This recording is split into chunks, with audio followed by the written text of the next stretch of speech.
We look at how certain teams are doing, and we mentioned Bayern. Just to finish off here, they have a lot of quality players still, though, and Serge Gnabry being one of them. He obviously has an amazing game, which all Arsenal fans love to see, even though he's left the club now.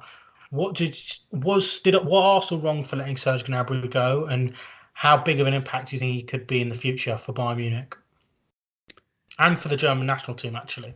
Yeah. Well, he's having already a big impact for both Bayern and the national team. He's a regular on both sides. He's a guy that's very versatile, can play through the middle, can play on the wings. He has pace. I think there's a realization both at Bayern and at the national team that pace and being direct is really the most important, or one of the most important skills that we need in those positions.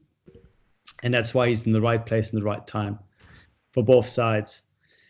The reason why it didn't work at Arsenal is because at the time there were half a dozen players in his position, and perhaps being a little bit younger, but also being a guy who's come through the own youth system since he was 16, maybe didn't make him as attractive. I think there's always a temptation for any coach to play the more expensive guy, the guy who's come from abroad, the guy that he bought, rather than give a chance to this kid that's been around and it's sort of in and out and injuries and he doesn't quite progress and you don't really know, is he ever going to make it? So I wouldn't necessarily criticize Arsenal for that, but what went wrong is two things. One, I think they really misunderstood his talent and were far too late and too hesitant in offering him a new contract. They missed the boat on that. And the second thing is, I don't think Wenger was doing enough in terms of really helping him to succeed. Wenger was very hands-off. Wenger trusts players to come up with their own solutions. He's very, very helpful in giving them time and space and encouragement, but not necessarily the detail. And some players are happy with that. Others need more detailed coaching. And it was no coincidence, in my view, that Gnabry only reached really the next level when he had a Julian Nagelsmann at Hoffenheim, a guy who sat him down and said, you know what, Serge, I see that you're making your runs from to deep positions. You start running here, and then you have 40 meters still to run.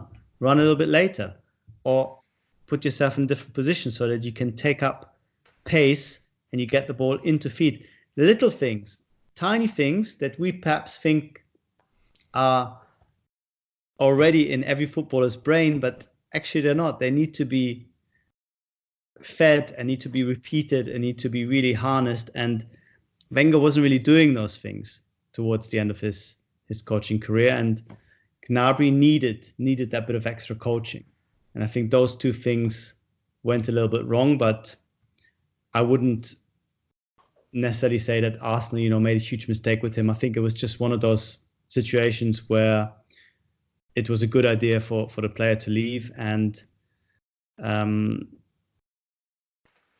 you couldn't really see the progress happening if he had stayed. So it was a good decision.